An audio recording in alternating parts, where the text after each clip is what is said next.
Esta mañana azul y esta llanura, en donde Dios enciende su alegría. Nous allons commencer avec l'étude de la table. Comme vous pouvez voir, il y a 3 lignes et 2 colonnes. La façon d'étudier la table sera de gauche à droite de la voyelle la plus fermée, que dans le cas de l'espagnol c'est la voyelle I, vers la voyelle la plus ouverte, que c'est la voyelle A.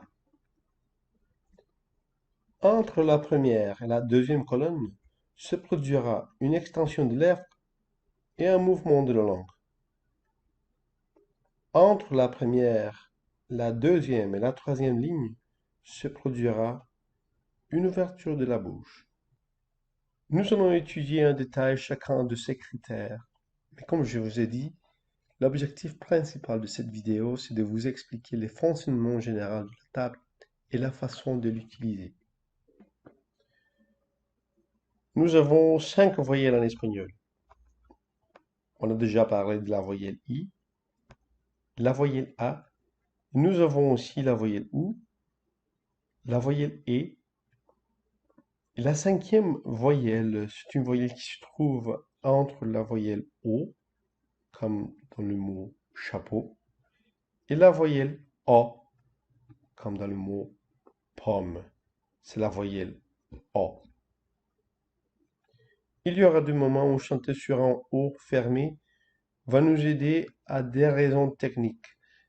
Pour les legato, par exemple, ou dépendant de la zone ou le registre où on chante, va nous aider à l'émission sonore. C'est le cas aussi de chanter sur un O plus ouverte, où il y aura des moments où ça va nous aider à la projection et la qualité de sonore.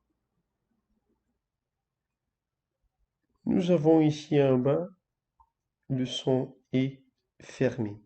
Ça existe en espagnol, mais c'est surtout dans certains pays, dans certaines régions, et surtout dans certains mots. Alors, pour des raisons phonétiques, pour des raisons de la compréhension de mots, on va chanter toujours sur un et plus ouvert. Et pour le moment, on va laisser tomber le son et. S'il vous plaît, répétez après moi. I, ou, o,